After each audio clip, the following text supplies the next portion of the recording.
Está bien que, por favor, prendan para que sea más ameno, de verdad, eh, así es un poco extraño. Yo también pienso así, pero a veces muchos alumnos no quieren hacerlo, pero yo también pienso que es más dinámico, ¿no? Cuando ponen la cámara. Bueno, se los pido si es que ya que me invitaron. A ver, quería comenzar agradeciendo mucho a Matthews y a los organizadores. Es una iniciativa que cuando me escribió Matthews me pareció bien interesante, la verdad. Me pareció interesante eh, no porque sea estrictamente novedoso, sino dentro del contexto de nuestros países, eh, podría ser algo bien provechoso organizar una red de conversaciones sobre esta temática que liga al psicoanálisis, la literatura y en particular en la presentación con los temas del recuerdo. Eh, Me parece interesante que se pueda dar una conversación más amplia, especialmente porque, como voy a intentar presentar, hay algunos dichos en nuestro continente que sí podría comenzar a formularse, ¿cierto? Si es que se dan estas coordenadas en donde la ficción pueda, pueda aparecer, ¿cierto? Como en su poder también transformador. Me voy a presentar, Matheus, o no sé si lo haces tú, Sí, eso. pero lo puedo hacer sin Daniel, problema. vale, profesor Daniel, antes que empieces, voy a dar algunos avisos aquí, ¿vale? Entonces, Ah, genial, genial. buenos días a todos y todas. Nosotros que te agradecemos aquí, ¿vale? En nombre del profesor Hermano, de Mateus, de todos del grupo, eh, tenemos una pauta aquí. Entonces, el grupo de investigación, voy a leer en portugués no para la mayoría del grupo aquí que no habla español, pero yo sé que la mayoría consigue entender, todos consiguen entender. O Grupo de Pesquisa em Literatura, Gênero e Psicanálise, LIGEPS, que é o grupo do professor Hermano, em parceria com o Instituto Brasileiro de Filosofia e Psicanálise e do Núcleo de Línguas da Universidade Estadual da Paraíba, que é onde eu dou aula, né, o núcleo que eu faço parte da Universidade Estadual, acolhe a todos e a todas nesta manhã, no primeiro Congresso Internacional de Literatura e Psicanálise, né? Como o professor Daniel bem falou, que ele acha muito interessante esse elo, né, entre psicanálise e literatura. E o professor Hermano faz anos que ele trabalha com esse elo. E é muito interessante, né, essa ligação. Aí aqui eu vou dar alguns avisos, tá, aos participantes do congresso. E aqui vem os avisos. Que as perguntas vão ser feitas no final, tá certo? A gente vai deixar as perguntas para o final, tá bom, professor Daniel? Mesmo que alguém coloque no chat, eu peço que vocês não coloquem no chat, deixe para colocar no final. Vocês anotam aí e deixem para o final, tá?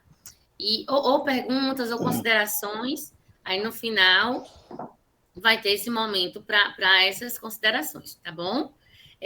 Vai ser passada uma lista de presença também no final, tá certo? Perdão, não estou conseguindo. Ah, pronto.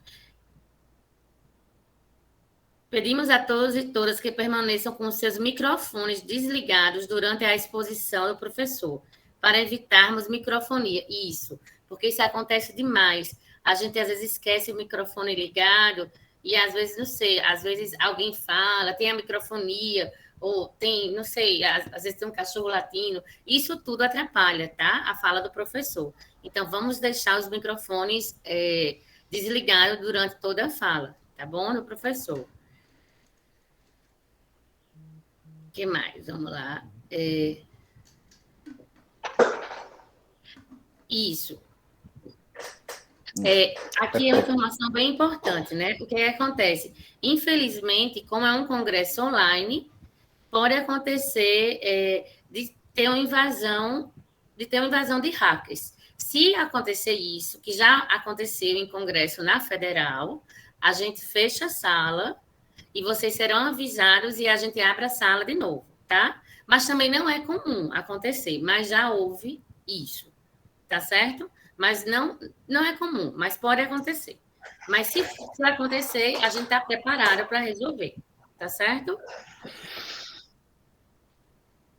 Então, sem mais delongas, né, a gente gostaria de agradecer e gostaria de perguntar algo para vocês e ao professor Daniel também.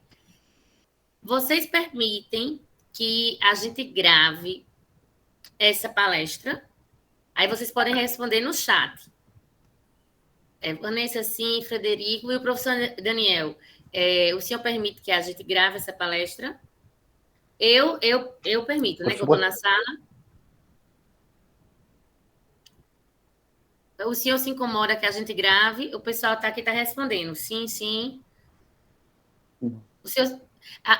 professor Daniel, ¿te importa que grabemos la ponencia? Para No, nada, vale, ya, al revés, está vale. bien. Ok, gracias. Entonces, Mateus, ok, tá? Todo mundo, sim. Entonces, vale.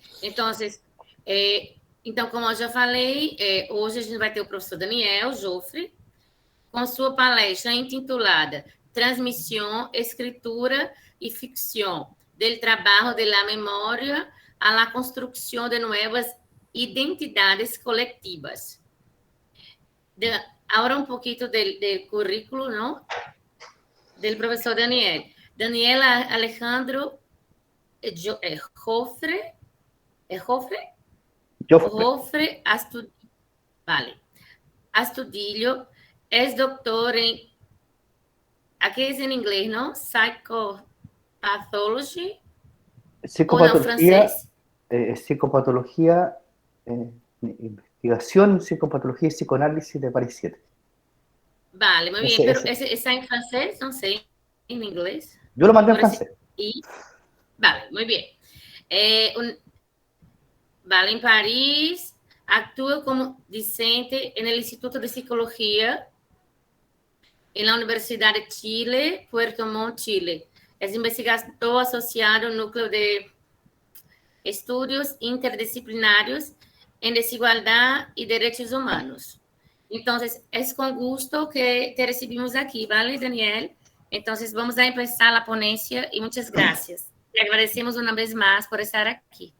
No, muchas gracias. E vocês aproveitem, professor, aproveite a palestra. Sí, gracias, la verdad, muchas gracias. E Daniel, eu sou Eneida. Se tiver alguma dúvida, tá bom? É só colocar no chat ou me chamar mesmo, que eu tô aqui o tempo inteiro. Eu só vou desligar a câmera por causa porque às vezes dá interferência, assim, para ficar menos pesado, tá bom? Mas eu tô aqui. Se você tiver alguma dúvida com relação a, não sei, a internet mesmo, qualquer coisa, pode me chamar, tá bom? No entendí. Daniela, estou por aqui. Me chamo Eneida. Se tienes alguma dúvida com relação, não sei, al chat ou qualquer questão, estou por aqui. Perfecto, ¿Vale? muchas gracias.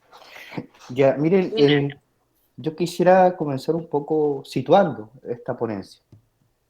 Esta ponencia es escrita por un profesor de psicoanálisis, psicopatología, pero que ha tenido, digamos, hace varios años la posibilidad de trabajar en un núcleo interdisciplinario sobre desigualdad y derechos humanos. Y lo que permite, evidentemente, ir ampliando los horizontes de reflexión. Este trabajo que yo quiero exponer no en ningún caso tiene un aire conclusivo, al contrario. Yo intenté esbozar alguna hipótesis en una investigación que realicé el año 2020 y que de alguna manera responde también a inquietudes personales, a preguntas que uno desde la propia posición etaria se va haciendo. Es Es decir, también este estudio está situado temporalmente en la historia de unas vidas que son las vidas de las personas que crecimos en dictadura, en Latinoamérica, ¿cierto? Hay una generación grande, y con diferencia en cada uno de los países, por cierto, pero que de alguna manera mantenemos un hilo común. Quería presentar una ponencia que dividí en tres partes, con afán un poco didáctico, pero que refiere muy bien a mi modo de estructurar esta temática. En la primera parte voy a hablar de los conceptos de memoria e identidad, pero como estos conceptos son entendidos, desarrollados en psicoanálisis y en los estudios sobre memoria social. La segunda parte, que podríamos situar como la parte fundamental de la presentación, tiene por objetivo ir a algunos textos, a algunas obras literarias escritas, ¿cierto?, en Latinoamérica y en Chile en particular, en donde quisiera referir, ¿cierto?, a ciertos pasajes, a ciertos estudios que ya se realizan por investigadores del campo de la literatura y las lenguas sobre estas obras, como para resaltar esa perspectiva que se va abriendo.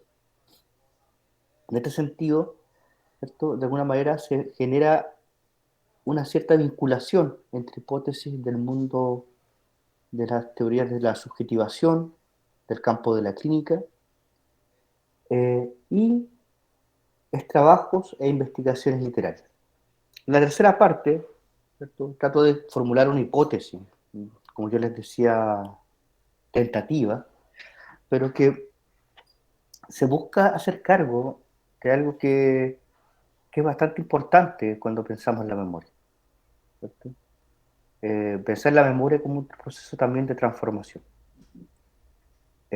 Habitualmente, ¿cierto?, se piensa como un trabajo solamente de transmisión.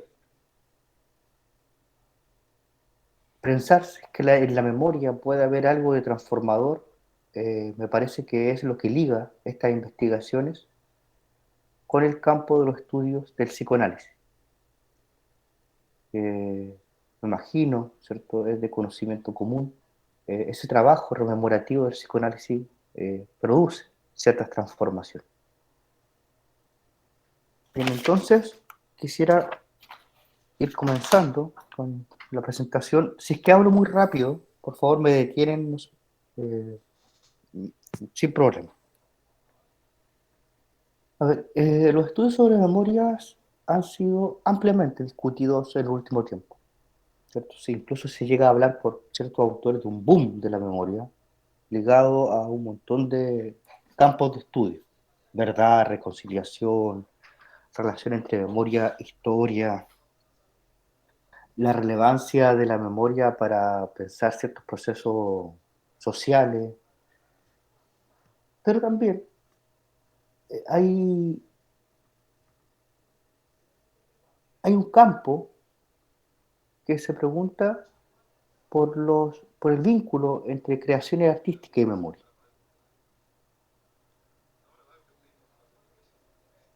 A mí me llamó mucho la atención un, un estudio que hace Pestlot sobre Paraguay, sobre la memoria comunicativa bilingüe del Paraguay.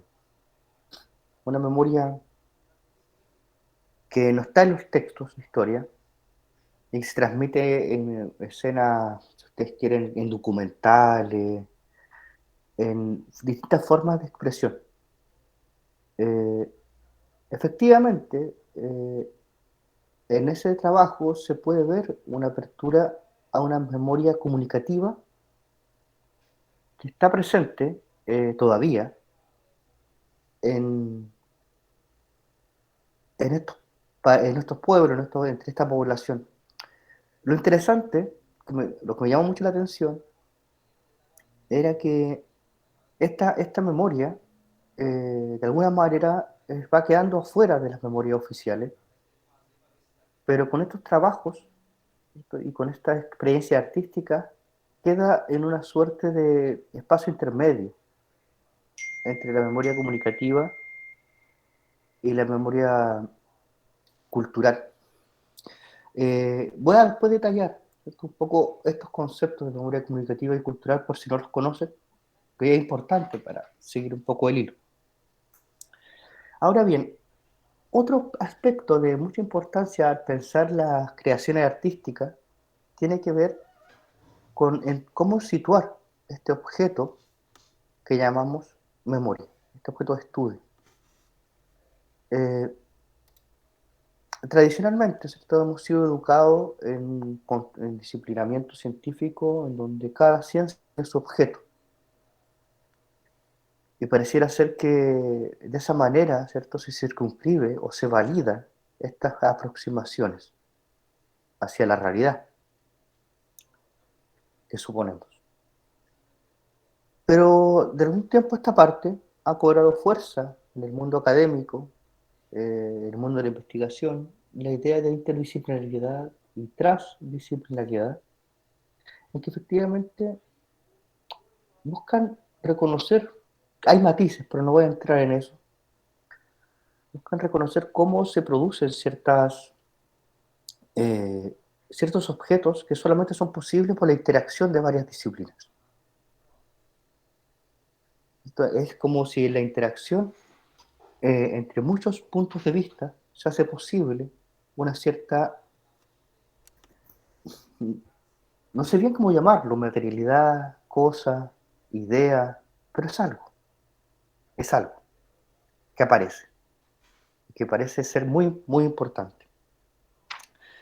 Entonces, en este estudio que yo realicé, porque necesariamente nos acota según su fuerza, me aboqué, ¿cierto?, al psicoanálisis, por cierto, a los estudios sobre memoria social, a los estudios sobre filosofía, política, lo manejo todo, y, ¿cierto?, también un ojo especial en las obras literarias, en la lectura concreta de libros que están ahí a disposición de quien quiera tomarlos. Entonces, esa es como la presentación, ¿cierto? Ahora voy a entrar a una parte, que es la primera parte, que es un poquito densa. Yo sé que se dio la instrucción de si es que preguntar al final, pero para esta parte en particular, y dado que no son especialistas en psicoanálisis, yo no tengo ningún problema en aclarar. Eh, no sé si me puedo mirar el chat, pero si alguien tiene una duda que cree ser algo importante, puede levantar la mano, de verdad no hay problema. ¿Cierto? Voy a leer algunos pasajes y los otros los voy a ir comentando. Definir la identidad, sea de un modo individual o colectivo, por medio del esfuerzo de un trabajo o de una construcción, supone al menos considerar que sus sentidos son el resultado de un devenir en constante transformación.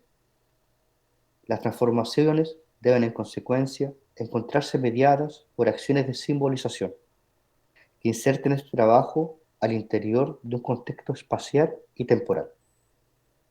Se trata, por cierto, del devenir individual, pero también del devenir de las sociedades y de los porvenires propuestos. Este devenir es, por una parte, expresión del trabajo de subjetivación que atraviesa la variable individual de la persona humana, no ausente, evidentemente, de los sentidos políticos y sociales que instituyen y aseguran la transmisión de la vida colectiva. El carácter de estos análisis no ha sido desconocido por preocupaciones disciplinarias provenientes de los estudios relativos al traumatismo, de las herencias recibidas, sobre la noción misma de identidad y memoria colectiva. Ellos también pueden ser encontrados, ¿cierto?, en los estudios sobre generaciones y en los procesos de duelo colectivo frente al traumatismo. Y, por cierto, sin duda, en la antropología y en la filosofía de la historia. En el contexto de estas indagaciones o este campo de estudio general, que se liga a la memoria y la identidad, hay una serie de estudios que se preocupan por pensar los medios y las modalidades en que se expresa este trabajo de construcción de la memoria social. ¿Cierto? El autor, que es como más referido, yo no sé si el más importante, pero es muy referido en este punto, es Jan Assmann y Heredia Assmann también, que impulsan una diferencia interesante, ¿cierto?, entre memoria cultural y memoria comunicativa. ¿Cierto? La memoria cultural, observan estos autores, estos investigadores, trasciende, eh, trasciende a la sociedad al ubicarse en soportes culturales, que son símbolos, la literatura, el arte, la historia, y que de alguna manera permiten la objetivación de la vida cultural. Por otra parte, ¿cierto?, la memoria comunicativa refiere al pasado reciente. Dicen entre 3 o 4 generaciones, se postula. Y se construye a partir de eventos contextuales como revoluciones, crisis económicas, movimientos sociales, entre otros. Se trata, por lo tanto, de vivencias compartidas por un grupo y que de alguna manera, ¿cierto?, expresa la interacción viva de la comunidad. Si ustedes quieren un extremo, sería una memoria estructurada, organizada, ¿cierto?, representante de una cultura, y versus una memoria dispersa, llena de variantes, que sería aquella que persiste. Y aquí lo interesante, ¿cierto? Y lo bonito, que es comunicativo, ¿cierto? Está como en las voces. No necesariamente está en los libros.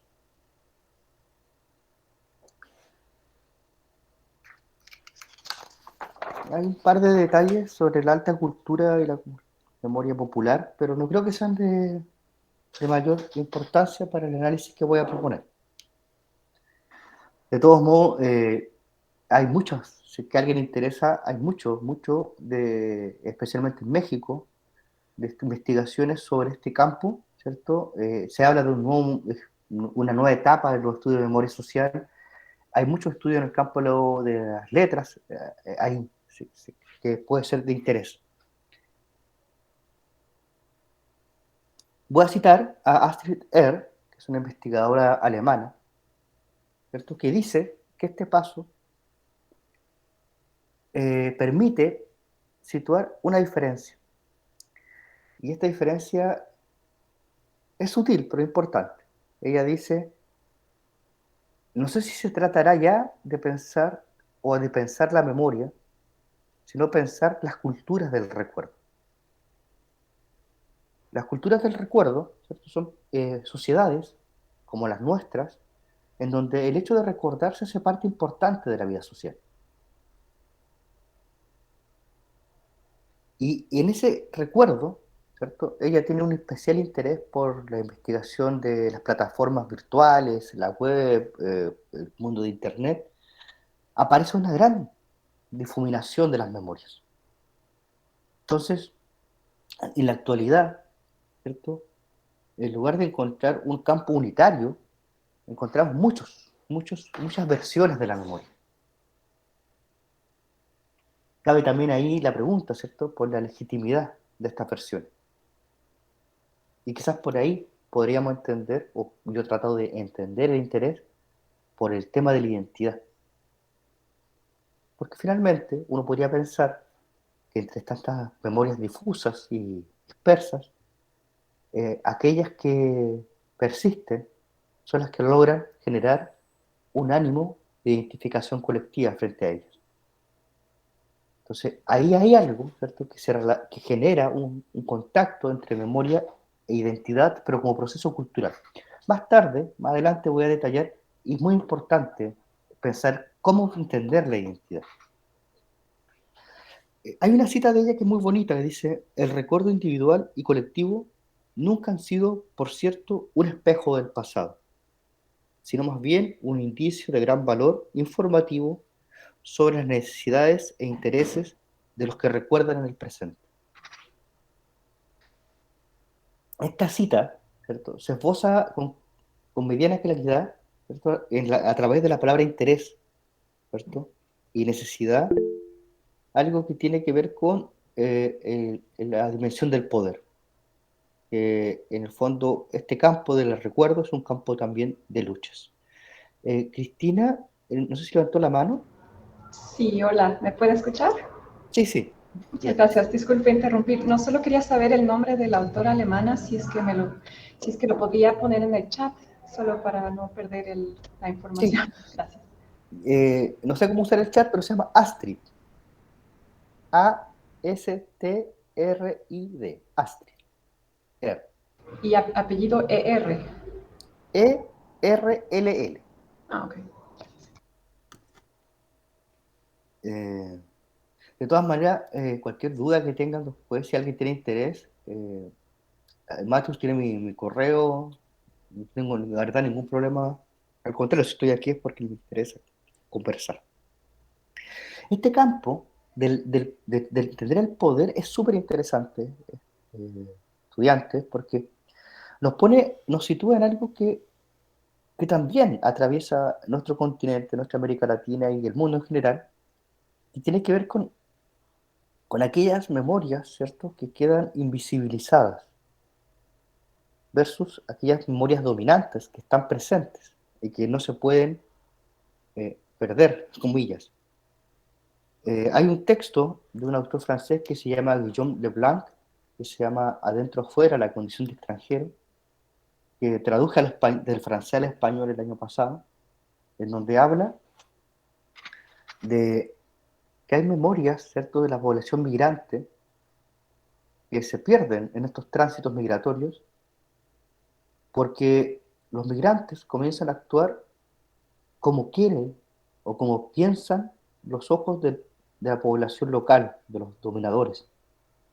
Él dice que se olvidan las memorias o se transmiten de otra forma, porque no, nada se puede perder completamente, pero que en la escena social estas memorias quedan invisibilizadas a cambio de una suerte de pantomima en la que las personas se adaptan, incluso corporalmente, a la expectativa que tiene el nacional.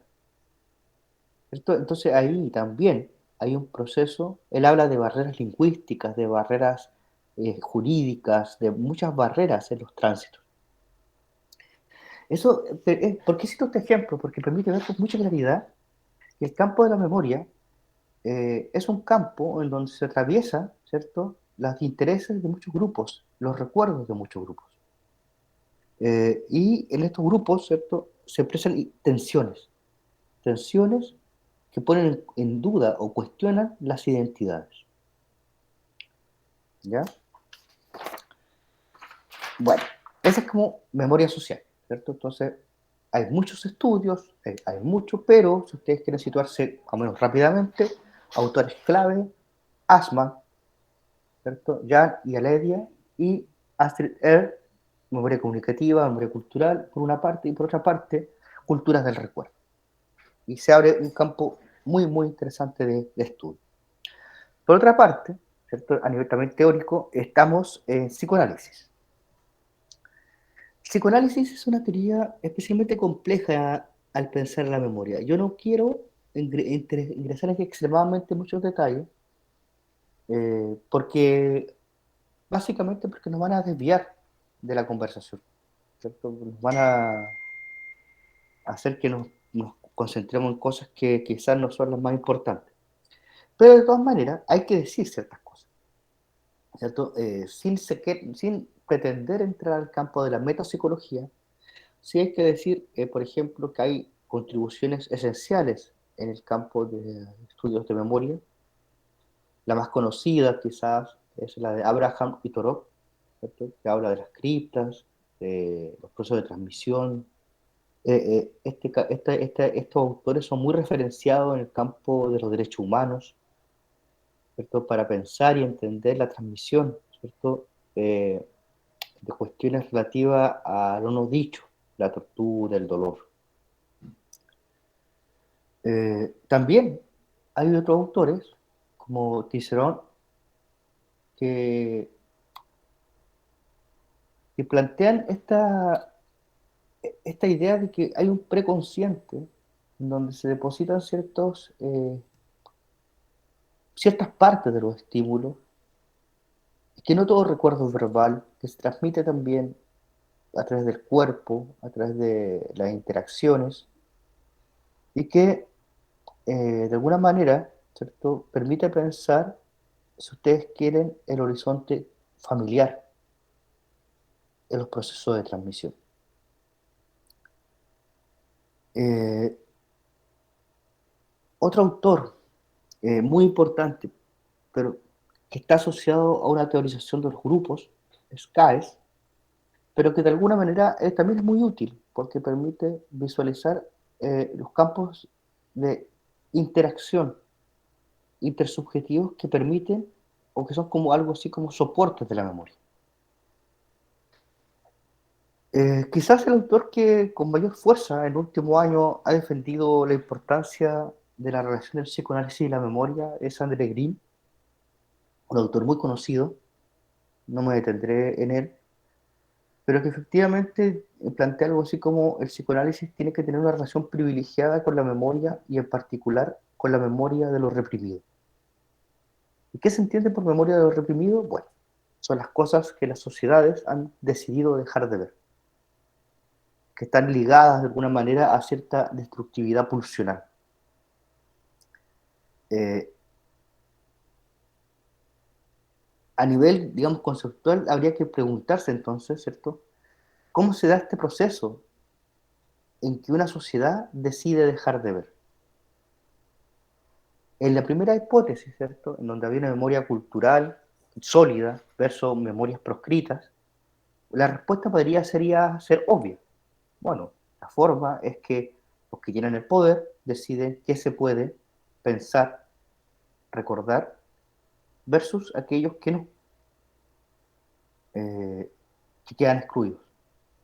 Pero si uno comienza a poner en relieve la importancia de las memorias comunicativas y de las memorias y de las múltiples formas en que la memoria se transmite, inevitablemente tiene que pensar que hay otros mecanismos, ¿cierto?, en donde confluyen esto que se desea no ver versus aquello que se intenta visualizar. Es por eso, ¿cierto?, que me parece como muy importante para este campo de investigación el tema de la literatura del recuerdo. Ahí hay un campo, ¿cierto?, todo un horizonte donde se problematiza justamente esta situación.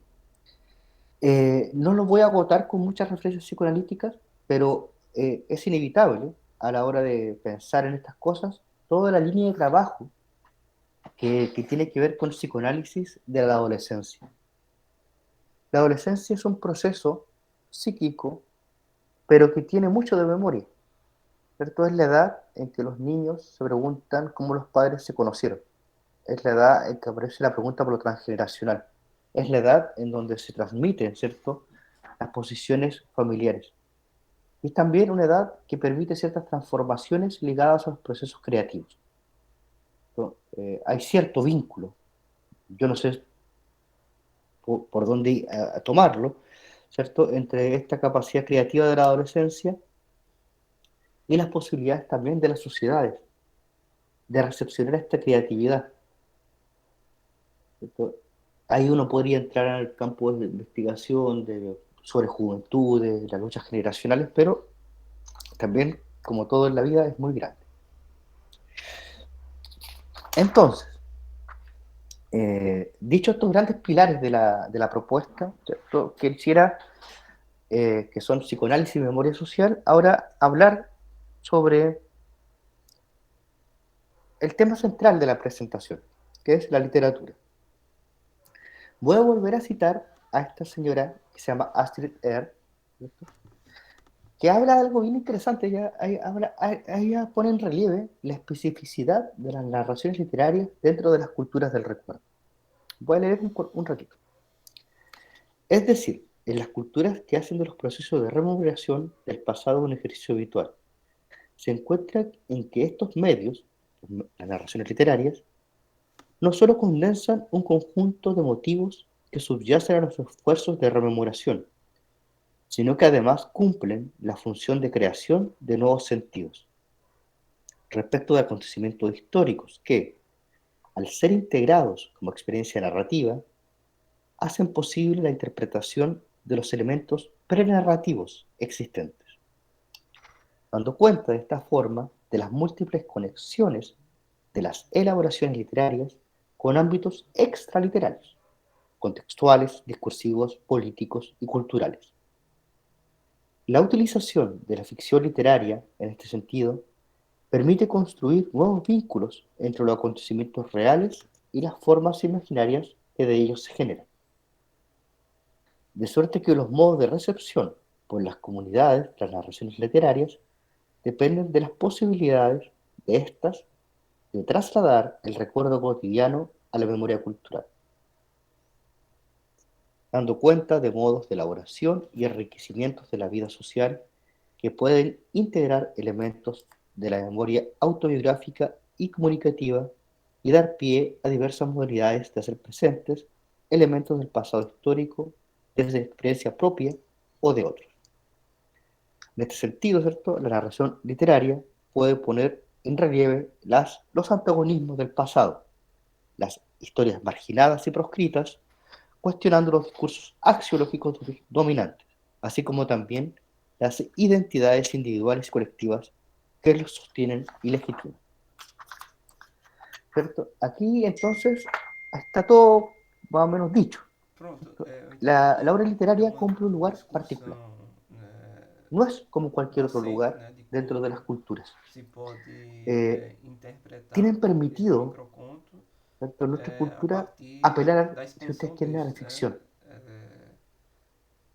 Pensando En que ese uma vez que lugar a quantidade permiten é también, pouca, né, eh, textual do microconto, de você alguna manera, precisaria ¿cierto? alargar o sentido Traicionar, entre dele, né? comillas, la historia E a oficial, base é cuestionar o efeito los histórico e discursos até o impacto axiológicos, cultural, né? Que cuestionar se las juntar morales para existentes, la, la é, ética social.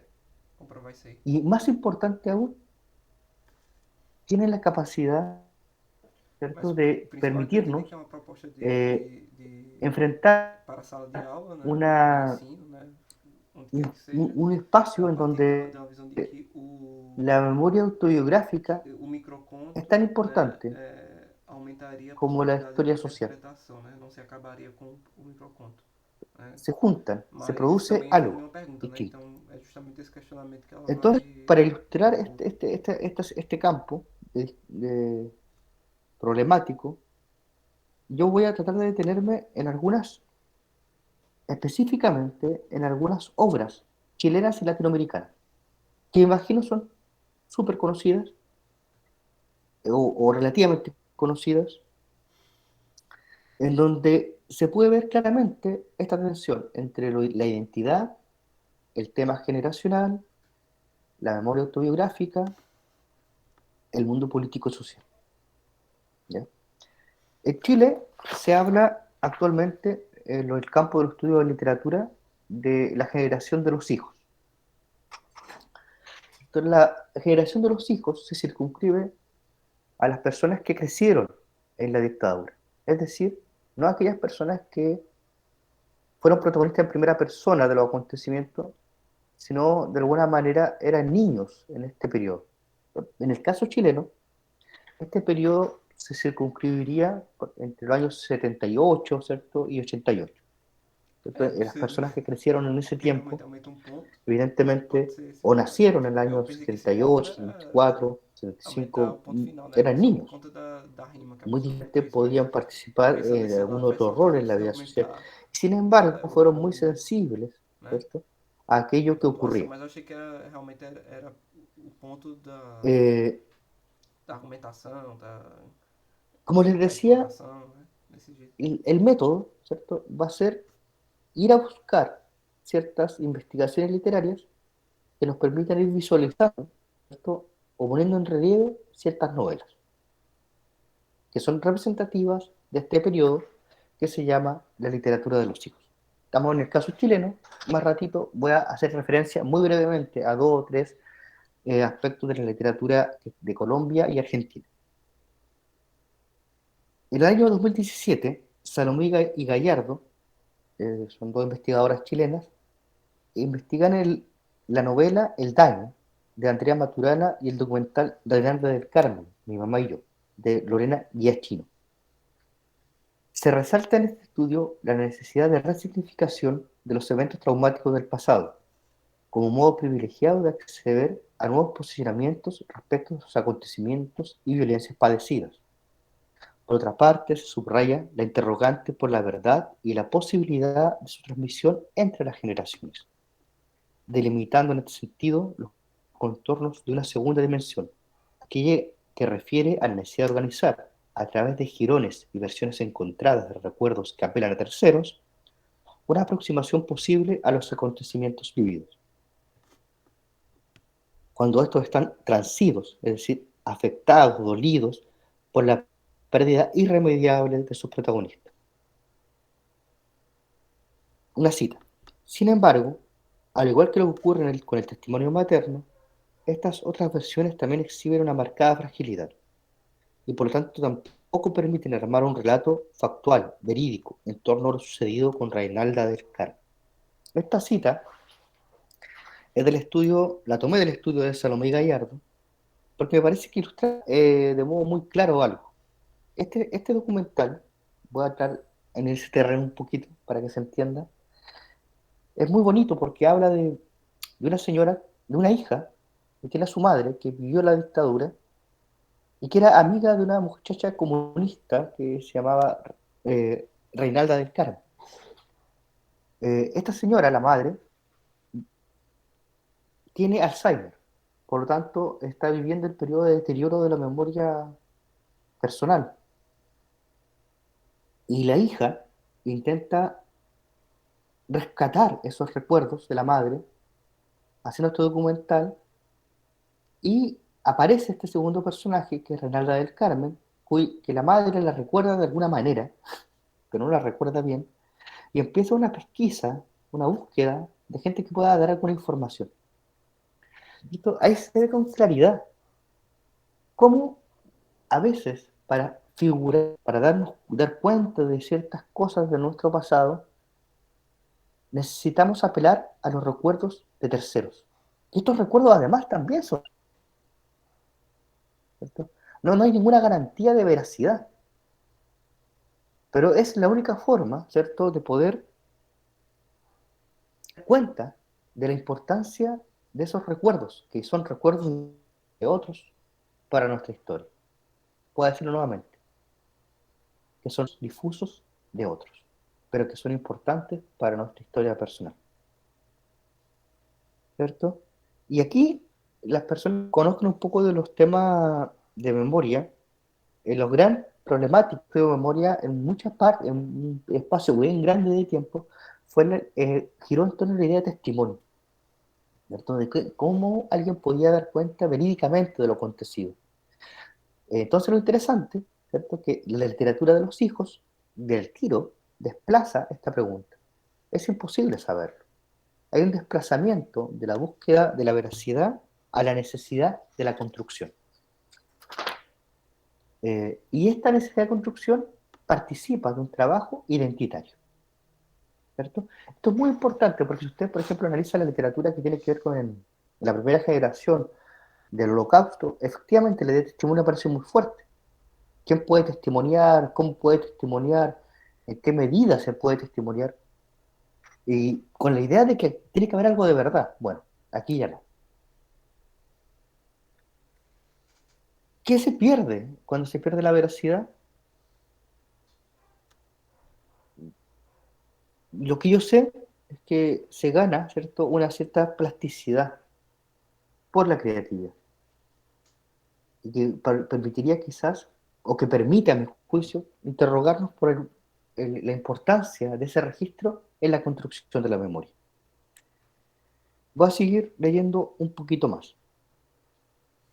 Este vínculo entre recuerdo intergeneracional, memoria e identidad también está presente en la llamada literatura autobiográfica, la cual releva el cruce entre biografía, autobiografía, historia y ficción, otorgando un espacio a través de la voz de los hijos para una eventual construcción de nuevos posicionamientos a la historia familiar. Ross 2010 resalta en este sentido que el vínculo con la memoria familiar conlleva un proceso de construcción de los recuerdos disponibles, manifestando, por tanto, la toma de conciencia comunicativa entre las generaciones. Esta autora, mediante el análisis de Correr el tupido velo de María Pilar Donoso y El vuelo de la memoria de Mónica Echeverría, releva el necesario distanciamiento respecto de la historia de los padres, el cual da cuenta de un trabajo de apropiación identitaria que otorga legitimidad a las posiciones parentales y permite el reposicionamiento autobiográfico.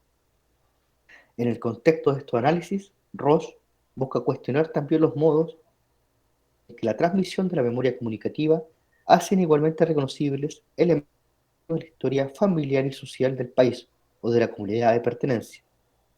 Da cuenta de un espacio que involucra la microhistoria familiar y la macrohistoria, que representan las contradicciones y conflictos epocales, conjugando verdad y ficción.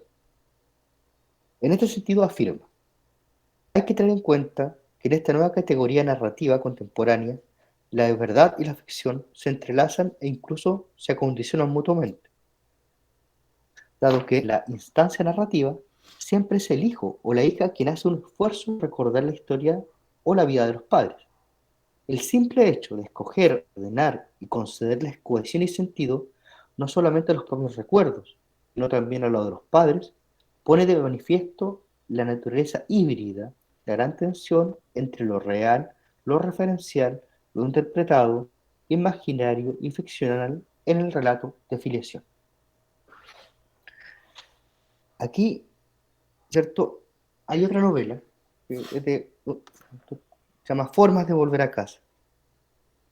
Rosa afirma respecto a esta novela: los recuerdos de los padres son hasta tal punto interiorizados por los hijos que parecen sus recuerdos propios.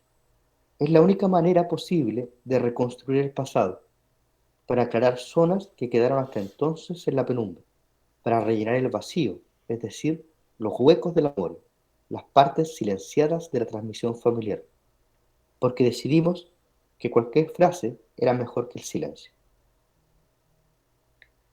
A su vez, Franken 2020 remarca respecto a esta novela que también expone a los hijos que participan de la dictadura de sus posiciones infantiles, es decir, como niños, que de un modo más o menos consciente experimentan los horrores del régimen dictatorial, cuestionando además los tiempos de la postdictadura, los acuerdos y los silencios que conformaron el pacto transicional.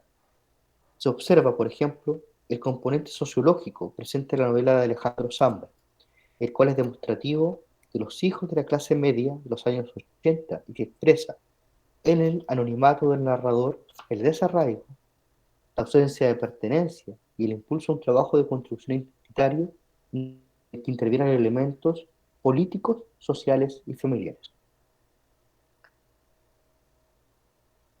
Como pueden ver, uno atendiendo, ¿cierto?, a estas investigaciones literarias sobre autores que componen esta generación de los hijos, se repiten ciertas ideas clave, ¿cierto? Ya no es necesaria la idea de verdad. Al contrario, lo que parece muy llamativo es cómo estas obras literarias permiten comprender estos tránsitos subjetivos, pero a la vez sociales, en los que gran parte de las sociedades latinoamericanas se vieron envueltas. A diferencia, ¿cierto?, de otros continentes, el continente latinoamericano tiene una dosis de silencio importante. Por lo tanto, este trabajo ficcional ¿cierto? De alguna manera se hace necesario. Pero ¿cómo llegar a él? Habitualmente uno pregunta a los padres cómo eran las cosas, pero los padres también han decidido dejar de ver ciertas cosas, porque eran tiempos de miedo, de terror. Entonces, ¿cierto? Nuevamente, lo que aparece no es solo este esfuerzo por rellenar el vacío, sino también la visualización de la precariedad, ¿cierto?, que representa este vacío. Esa es la interesante de la apelación a las familias, a los chicos niños de clase media en Chile, ¿cierto? Tratando de ver algo que no se entendía. Eh, en, a mi juicio, y esto sin ser un experto en literatura, me parece que hay un paso más allá. Ellos también, evidentemente, tienen una generación de los hijos y se llama, o en los estudios que yo pude recoger, se llama literatura de los hijos. Y en este campo, que es realmente inmenso y muy, muy bonito lo que se hace, hay un autor que me llamó muchísimo la atención, que es Julián López, que escribe una novela que se llama Una muchacha muy bella. Y una autora, que es Casali, que en 2020, es decir, hace un año y medio, publica una investigación sobre esta novela. Lo primero que remarca Casali es el desplazamiento hacia las visiones íntimas y el mundo subjetivo del narrador, ¿cierto? Lo que permite, nuevamente, trascender las exigencias del género testimonial y se presenta como una autoficción necesaria y requerida no solo en los márgenes de una construcción literaria, sino que también como experiencia colectiva y generacional. De suerte que, dado el carácter de lo transmitido, se generan los lineamientos de una autobiografía en negativo, que consiste en narrar no lo que sucedió, sino lo que podría haber sucedido. Le dije que había un pequeño desplazamiento. El desplazamiento es que las obras que yo recogí de Chile, efectivamente las personas hablan de su historia real. Hablan de ser niño de la dictadura, haber crecido en ciertos momentos, pero en este caso, de esta novela, Julián López atraviesa un lugar súper difícil, que es, va a hacer una novela en la que el protagonista, utilizando una modalidad narrativa autobiográfica, dice algo que no es cierto. ¿Qué dice? Que es hijo de una desaparecida. Entendamos, ¿cierto?, que en el tema de derechos humanos, ¿cierto?, el lugar de la víctima es un lugar extremadamente importante. Entonces, ponerse en ese lugar, como yo les digo, sin ser experto en literatura, parece evidente que es transgredir, ¿cierto?, incluso esa referencia a la biografía efectiva. Todas las novelas que les cité de los autores chilenos hacen referencia a sus vidas reales. Vuelo de la memoria de Mónica Echeverría, efectivamente se habla de una persona que tiene a su madre, que va al exilio y que la niña, ¿cierto?, cuenta la historia de su madre. Pero es la niña de verdad. En este caso, por eso la palabra que es autobiografía es negativo. Es como,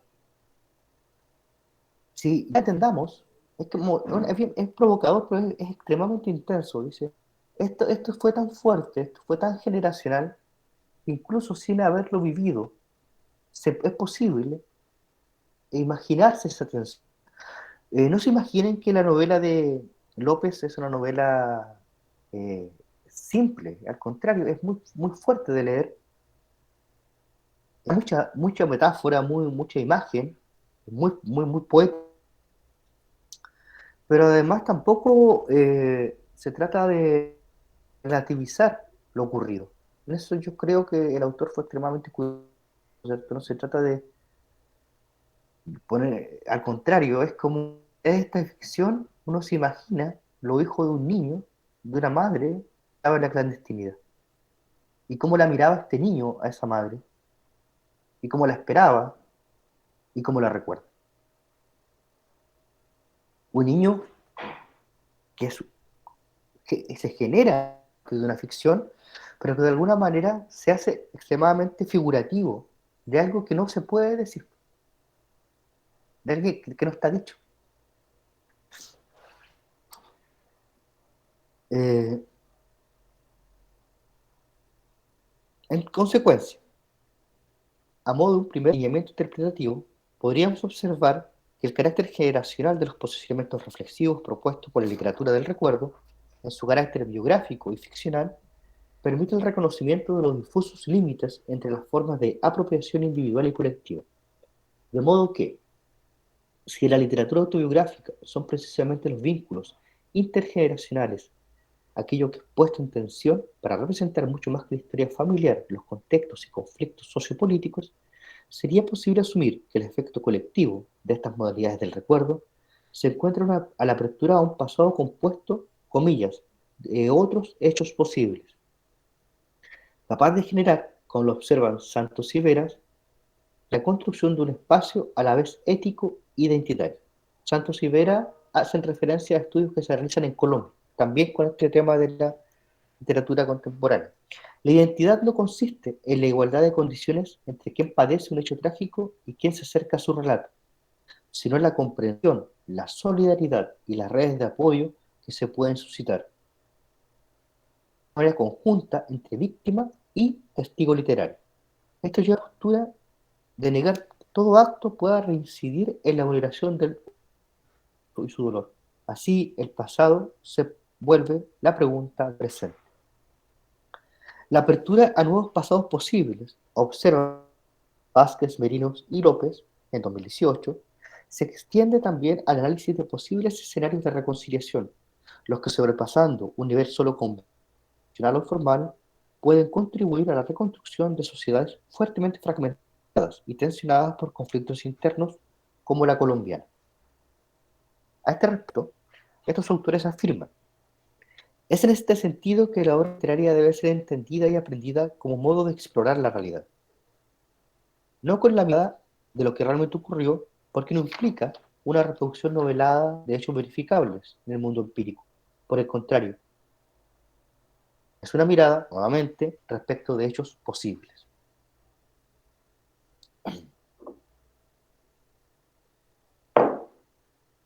En suma, como hemos precisado, esta apertura de la obra literaria a dimensiones éticas e identitarias involucra en el ámbito de las apropiaciones individuales del pasado, e igualmente el modo en que las sociedades intergeneracionalmente se posicionan frente a recuerdos dolorosos. Estas modalidades del recuerdo permiten la construcción narrativa de la memoria reciente, tensionando los límites entre ficción y realidad, historia efectiva, deseada o merecida. Así, de acuerdo con Viard, 2009, Viard es una autora francesa, la apertura generada hacia las memorias de los padres y de las generaciones precedentes posee el carácter de una ampliación hacia la anterioridad, que viene a reemplazar una búsqueda identitaria que remitía hacia la interioridad de los sentidos íntimos o del yo como resorte de las disposiciones éticas y de la propia identidad. Es decir, que frente a la imposibilidad de acceder a una verdad íntima en la interioridad del sujeto, se asiste actualmente al desplazamiento hacia aquello que antecede al sujeto como una modalidad privilegiada de trabajo identitario. Esto es súper importante. No puedo entrar en detalle sobre todo lo que significa el campo de la identidad como concepto filosófico, estudios culturales ni en psicoanálisis. Pero efectivamente uno puede hacer una grande división de algo. ¿Cierto? Hay hipótesis, como las provenientes del mundo más de la psicología cognitiva, en donde la integridad es la base de la identidad. Por contra, ¿cierto? Desde el psicoanálisis se está planteando hace bastante tiempo ya la idea, hasta en Lacan, desde Lacan en adelante, y la identidad implica una anterioridad, ¿cierto? No quiero complicar las cosas, pero de alguna manera a eso apunta Lacan cuando habla de que el niño es recibido por un contexto simbólico, ¿cierto? Y que su verdadero destino se juega ahí. no en la interioridad de la vida representativa psíquica, sino en aquello que lo antecede y que lo hace posible. Entonces, ¿cierto? De alguna manera, esta literatura autobiográfica, esta literatura del recuerdo, esta literatura intergeneracional, permite poner en escena esta disputa teórica muy fuerte en el campo de la psicología, de la filosofía, de los estudios culturales. ¿Dónde radica la identidad? Esta ficción de que la identidad radica en el yo y hay que explotarlo y hay que generar una reafirmación de cualquier identidad posible, bueno, es contradictoria con la idea de que la identidad tiene que ver con apropiarme del pasado que me habita. Es bien distinto, ¿cierto? Parece ser que en un campo la identidad es un campo de completa libertad, de donde yo puedo elegir cómo ser.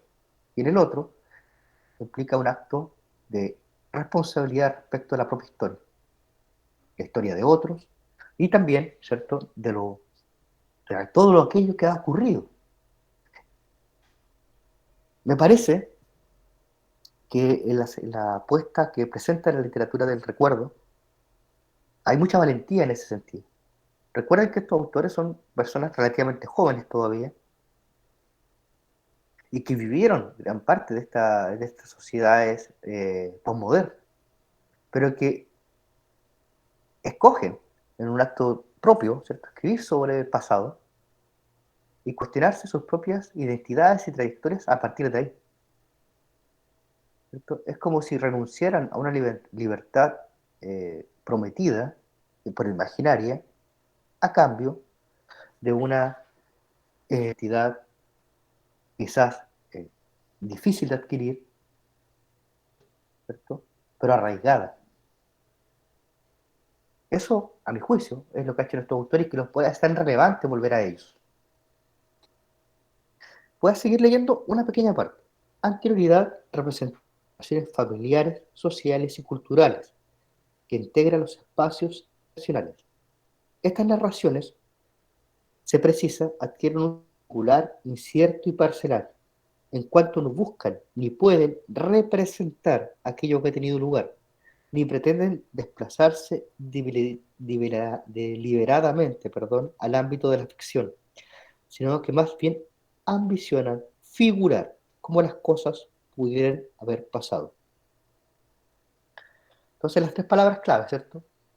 Si el testimonio, la verdad jurídica o la verdad histórica se trata de representar el pasado, y en la ficción literaria o la ficción creativa se trata de del otro extremo, de ficcionar, en esta literatura la palabra clave sería figurar, cómo las cosas pudieran haber pasado e imaginarse a través de este acto de figuración nuevos futuros posibles, nuevos pasados posibles. Voy a ir a la última parte de la presentación. Yo les decía que me interesaba en esta última parte tratar de poner en relieve la palabra transformación.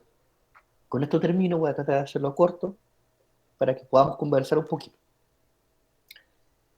El trabajo de escritura respecto del pasado personal o colectivo puede constituir, como hemos visto, un claro soporte para el desarrollo de interrogantes referidas al presente y a la construcción de posiciones éticas e identitarias, requeridas para dar continuidad a los procesos intergeneracionales de reconocimiento y duelo. Esta literatura abocada a la memoria, nos parece, no se reduce solo al relato ficcional, en cuanto su contenido, sentido y propósito es indisociable del contexto pasado que busca evocar y el contexto actual que lo recupera. Así, a diferencia de la idea de testimonio, que se debate ante el enigma de la veracidad del relato, en esta literatura del recuerdo lo que encontramos son procesos creativos que interrogan la infancia, la adolescencia y los padres u otros adultos.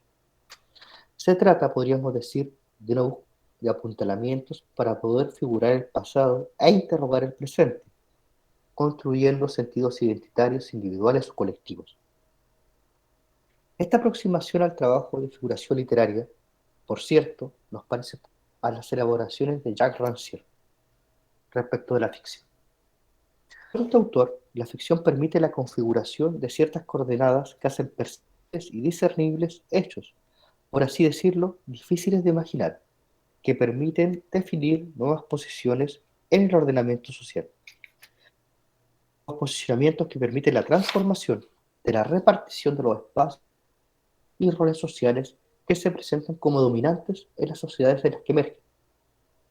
Para Rancière, este modo de comprender la ficción la liga íntimamente a la política, en cuanto permite vincular el relato literario a las narraciones de la comunidad política mediante un cuestionamiento del tiempo que propicia una nueva visualización de cómo las cosas pueden suceder. La apertura al tiempo que permite el trabajo de la ficción busca entonces dar voz y palabra a aquellos que no son o no han sido más que ruido o queja, otorgándoles la posibilidad de debatir sobre lo justo y lo injusto, lo verdadero y lo falso. Por tanto, podríamos pensar que en el terreno de la memoria, esta apertura a lo político propicia la creación de nuevos modos de legitimación de la historia, construyendo una ética que transforma el presente al recordar el pasado. Así, estar fuera del tiempo instituido por los discursos hegemónicos no significa necesariamente un retorno repetitivo a la inacción, sino que más bien intenta representar lo que Rancière denomina el tiempo de los no vencidos.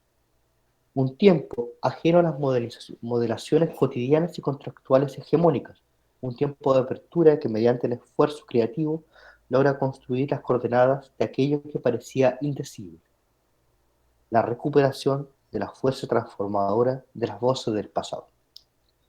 Nos parece posible observar entonces que la producción literaria que comienza a desarrollarse en Chile y Latinoamérica en los últimos años apunta a experiencias compartidas generacionalmente, situándose en diferentes posiciones: la del desaparecido, la guerrillera, la muda, la hija o el hijo del exilio, el niño de la dictadura, la hija del clandestino, entre muchos otros, y permite configurar en diferentes escenas imaginarias la visualización de sentidos sin ocultos, a lo menos asociados del diálogo cotidiano. Son escenas del pasado, por cierto, ¿no? Pero que sostenemos permiten ser reconocibles mediante este trabajo,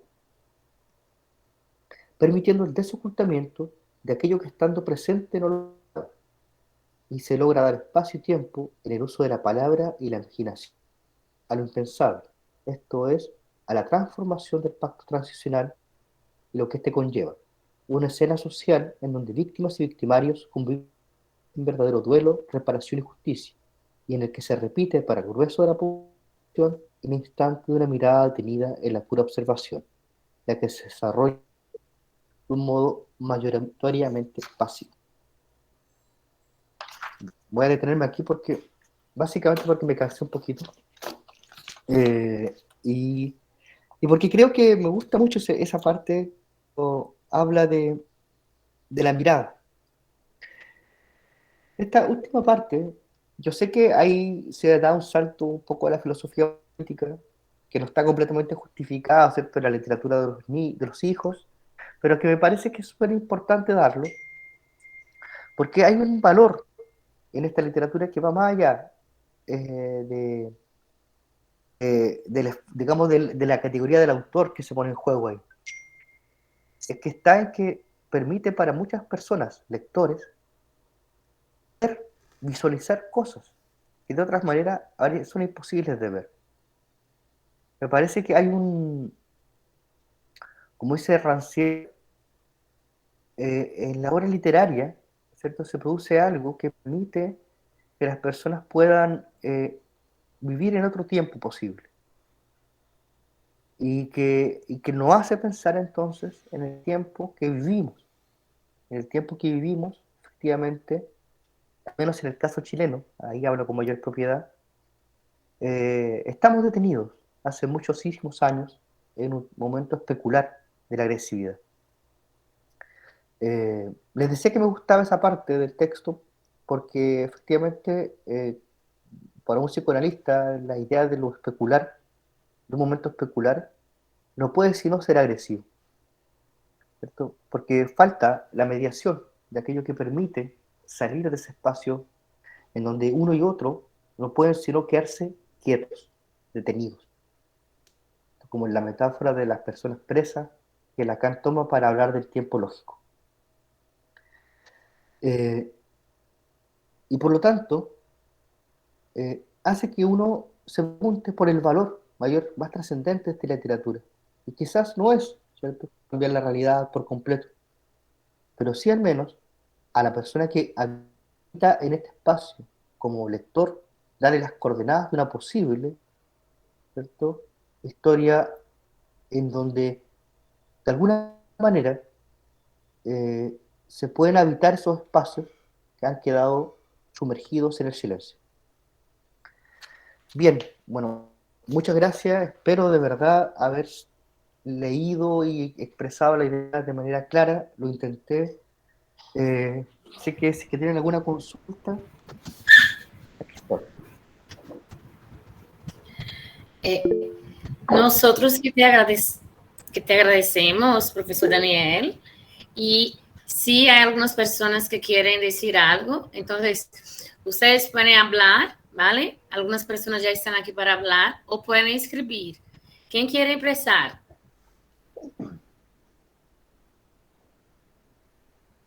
Yo vi que una persona, alguien ha levantado Cristina la mano levantó la mano. primero. Vanessa, no. ¿Quién fue? Mateus, ¿consigues ver quién ha sido? Cristina. Cristina. Vale, Cristina, entonces puedes hablar.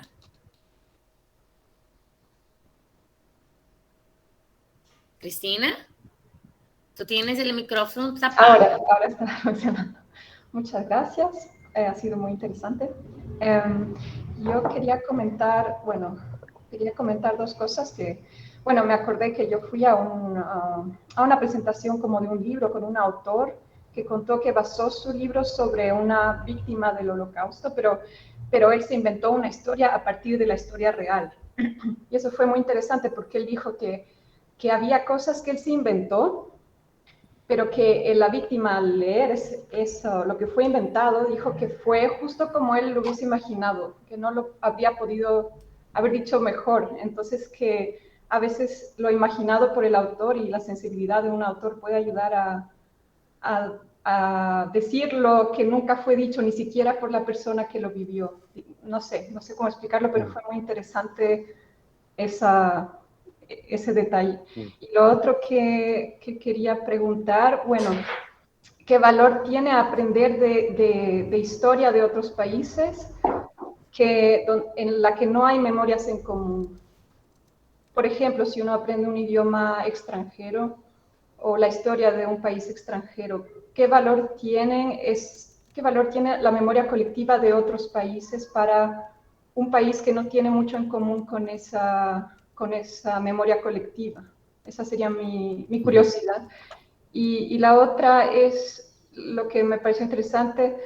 Bueno, las redes sociales distorsionan como mucho la realidad, ¿no? Porque empiezan a existir muchas realidades, pero usted dijo que de todas maneras es como que se encuentra siempre alguna verdad común de cierta manera que resalta, y eso se puede decir que es un tipo de verdad que debe ser escuchada porque es la voz de muchos. Y yo me pregunto si a través de las redes sociales como, yo que sé, Instagram, donde muchos ponen un like, si es que puede haber alguna realidad que se da a ver porque algo se vuelve muy popular, o es simplemente también una distorsión compartida por muchos de una realidad que no es.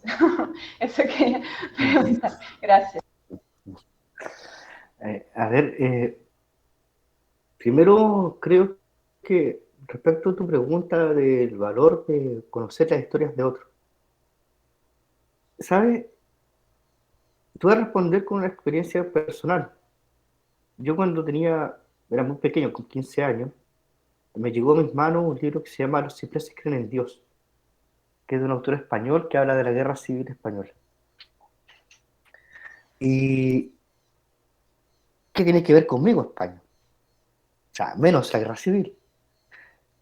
Pero, de alguna manera, imaginar esos mundos, esas vidas posibles, nutre de gran manera mi imaginario.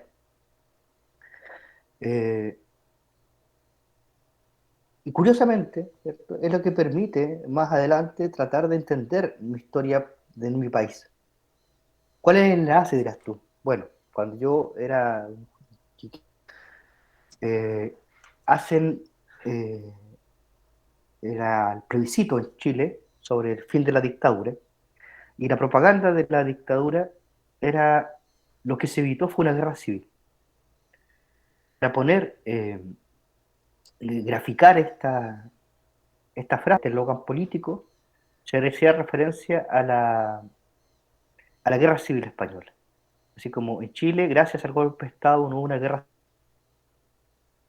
Y quizás por eso, ¿cierto?, llegué a este libro y pude entender desde otro lugar lo civil, lo que eran los deseos, la esperanza, lo que estaba en juego, muy ajeno a Chile, evidentemente. Pero de alguna manera, ¿cierto?, permite salir oficial. Creo que eso es lo que se rescata. Ciertamente, y en eso tú tienes mucha razón, la idea de memoria colectiva justamente lo que trata es de relevar las historias y las memorias particulares. El tránsito de este concepto, ¿cierto?, va hacia allá.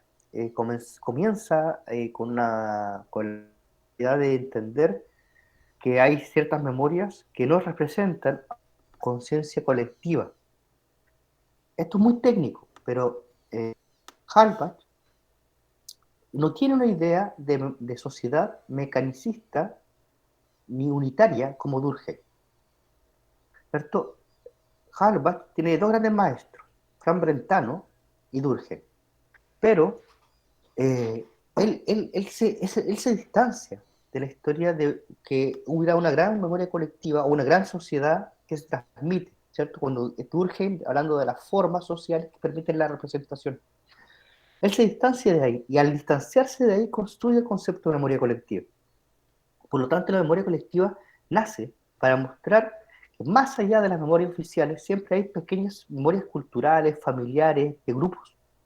Desde ese punto de vista, lo primero que uno tiene que poner en relieve en este tipo de trabajos es el respeto por las historias de los demás, por las memorias de los demás. Pero eso no quiere decir que las historias de otros no nos puedan impactar en nuestros recuerdos y en nuestro presente. Al contrario, yo creo que se genera una amplitud bastante interesante al darnos cuenta de que en las sociedades las problemáticas fundamentales tienden a ser las mismas. Y en esto voy a ser súper lacaniano y me disculpo. Acá en el seminario 1 dice, hay que enfrentarse a las verdaderas preguntas de la vida, la paternidad, la vida, la muerte, los duelos. Y efectivamente en este texto de Gitano, parece que se llama el autor español que escribe 1.000.000 de muertos, efectivamente muchas de las interrogantes tenían que ver con esas preguntas fundamentales que nos permiten entender, ¿cierto?, una faceta distinta de esta guerra civil. No recuerdo, no entendí bien la parte de la segunda pregunta, para serte sincero, lo de internet y como que Instagram, no sé, pero no sé si te puedo responder con algo más. Ah, bueno, no, yo solo me estaba preguntando porque usted explicó que hoy en día también por las redes sociales que vemos como muchas interpretaciones de la realidad, ¿no? Si es que entramos a las redes sociales. Y que eso puede causar como una especie de distorsión cuando existen tantos intereses y tantas interpretaciones de lo que es real. Y yo quería preguntar si de todas maneras dentro de esa especie de distorsión se puede, el hecho de que muchas personas sigan un canal y comenten que para ellos es real, si existe cierta veracidad en esa, con la interpretación, si se puede ver como que la memoria colectiva un poco también en esos, expresada de forma digital, digamos, a través de lo que se comparte en las redes, o si también, pero no podemos decir que eso es una realidad, tal vez solo es una distorsión compartida de la realidad. O sea, no Sí, sé. sí, lo entiendo, mira. Mira, esa la autora que te va a servir mucho ahí es Astrid Err. Ella trabaja mucho eso. Eh, es difícil. Yo, ¿cómo respondería a tu pregunta? No sabemos. No sabemos cómo las redes sociales van a impactar en la construcción de nuestra memoria. Eh, no sabemos si va a ser el nivel de impacto, por ejemplo, de la invención de la escritura o de la imprenta. Es cierto que hay una gran capacidad de interpretar lo que está ocurriendo. Y es cierto también, y esto es muy, muy, muy interesante de pensar, que esto es el campo de las noticias falsas, en donde las personas se ven, ¿es cierto?, un mundo que no existe y habitan en él. Pero por eso, Cristina, creo que la palabra identidad también es importante, porque efectivamente, ¿cierto?, la identidad de las personas que viven en noticias falsas, en estas realidades paralelas, son personas que por el mismo algoritmo de Internet ven justamente lo que ellos quieren ver. Es decir, las noticias falsas vienen a reforzar sus prejuicios y sus estereotipos. Todo aquello que ellos ven se remite a lo que ellos quieren ver. Bueno, es un trabajo de la memoria, por eso la ponencia se llama del trabajo de la memoria. El trabajo de la memoria no es eso. El trabajo de la memoria es un trabajo en donde uno encuentra otras posibilidades de uno mismo. Es un trabajo de apertura al otro, un trabajo de apertura a la alteridad, ¿cierto?, de otros que han vivido historias que uno no conoce. Por eso es tan interesante el tema de la ficción. Ponte tú, piensa en el escritor argentino Julián López cuando se decide sentar, estando en Argentina y con el peso que tiene este tema en la sociedad política argentina, y dice, voy a escribir, ¿cierto?, sí, hablando de que soy una persona, hijo de un detenido desaparecido, de una detenida desaparecida. ¿Cierto? Eso es intentar abrirse a una realidad distinta. Y en esa apertura al otro hay una identidad muy distinta a lo que se ve en las noticias falsas, donde las personas visitan las redes y ven exactamente lo que quieren ver. Creo que el trabajo creativo, que el trabajo ficcional va muy a contrapelo de eso. Quizás ustedes son muy jóvenes, pero las personas que hayan pasado por un trabajo analítico saben que recordar ahí produce cualquier cosa, menos la idea confortable de lo que yo creo que soy.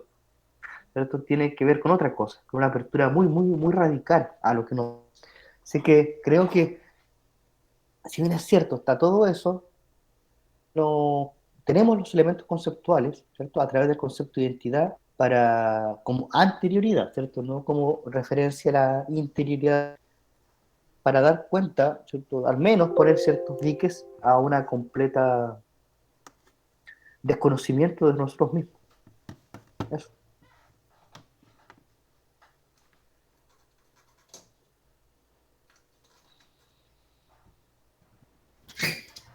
Entonces, ya está Cristina. ¿Algo más? Creo que sí. Profesor Daniel, ¿algo más? ¿Ya, Cristina, algo No, más? Cristina, una pregunta, ¿de dónde eres? Yo soy medio alemana, medio ecuatoriana. Ah, vale, muy bien. Graciele Costa dice, do ponto de vista da psicanálise, falar sobre uma memória traumática causa mais sofrimento ou um alívio para a vítima? Há algum autor que trata especificamente desse tema? ya. Daniel, ¿entendiste? Sí, sí, si la memoria Epa. traumática genera más dolor o no. A Uhum. ver, primero los autores. Autor que habla se llama Abraham y Torok. Son los principales. Eh, hay muchísimo más, pero efectivamente ese es como el punto de inicio. Segundo, para el psicoanálisis, habría que separar dos cositas. Una es hablar del trauma, en el sentido de que como un proceso de elaboración que se nos encuentra, y otra cosa es hacer una revictimización de las personas. Por ejemplo, los procesos de violaciones de niños, o yo soy psicólogo infantil por si acaso, eh, o estas personas pequeñas, efectivamente pasan por procesos judiciales donde se les pide, ¿cierto?, repetir una y otra vez aquello que vivieron. Pero ojo, que es repetirlo una y otra vez, intentando de que todo sea verdad, que el testimonio sea fiel. Y eso es muy complejo. También en los procesos de las poblaciones, la gente, las personas migrantes que viajan a otros países y piden asilo político, les piden una coherencia absoluta en sus recuerdos. Y efectivamente hay una repetición que no puede ser sino dolorosa. Pero ojo, es dolorosa porque apela a una verdad objetiva. La, la verdad más íntima que se juega en un trauma tiene la apertura, ¿cierto?, a un tiempo en donde eso que no se puede decir se pueda decir. No es un tiempo de una objetividad, un tiempo de una apelación, ¿cierto?, a que poder figurar, como decía Cristina hace un rato, quizás no lo puedo decir, no lo puedo imaginar, pero de alguna manera pueda tratar de dármelo esto de esta manera, de esta forma. Hace poco tiempo participé en una investigación sobre nietos de la dictadura chilena y un niño hablaba de un adolescente en realidad, un joven de 15 años, hablaba de que su abuelo fue detenido desaparecido de Chile, en la nieve, y que un día estaba caminando, ¿cierto?, en su casa había habido una gran llovizna, tocó el piso con sus pies y sintió estos hielos que se quedaron abajo de él. En ese momento él se imaginó a su abuelo caminando por la prisión descalzo y de alguna manera pudo ver o imaginarse aquello que él solamente sufría sin. Efectivamente eso no genera más dolor, es simbolización, eso es lo que te permite, ¿cierto?, elementos para enfrentarte a aquello tan doloroso que no puedes decir. Entonces habría que separar los procesos de revictimización de personas que le obligan a repetir 3000 veces el testimonio en un contexto jurídico para denunciar una violación, sea una mujer, un niño o quien sea, de los migrantes también, que se les obliga a repetir testimonios de memoria para que sean fieles sus peticiones de asilo, de un proceso curativo en que lo que uno pretende es encontrar, ¿cierto?, la dimensión subjetiva y la dimensión histórica que no se puede decir. Es distinto. No sé si respondo, Graciel.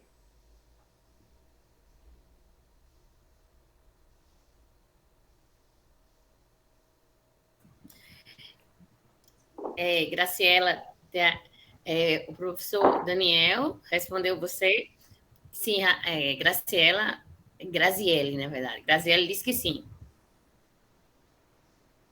Então, pessoal, alguém tem mais alguma pergunta ou alguma consideração? Professor Daniel, quer dizer alguma coisa? Quer dizer algumas palavras? No, yo solamente dar eu vou dizer algumas gracias. palavras. Sí, no, gracias. Me gustó el espacio, desafiante hablar hacia otro público en otro idioma, pero creo que se puede entender. Y bueno, si alguien tiene dudas o consultas, mi correo está disponible, hay investigaciones, hay harto que leer y es un campo muy interesante de trabajo. Así que no duden si que tienen interés en consultar. Aquí desde Puerto Montt, Chile, Professor... sur de Chile, podremos hacer algo. Vale.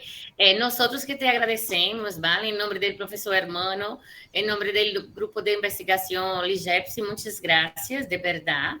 Ha sido uma ponência increíble, muito buena, de verdade. Enhorabuena por la ponencia e estamos aqui para lo que necessite. Muitas gracias. Mateus, quer falar alguma coisa? Somente quero agradecer, professor, o aceito do convite.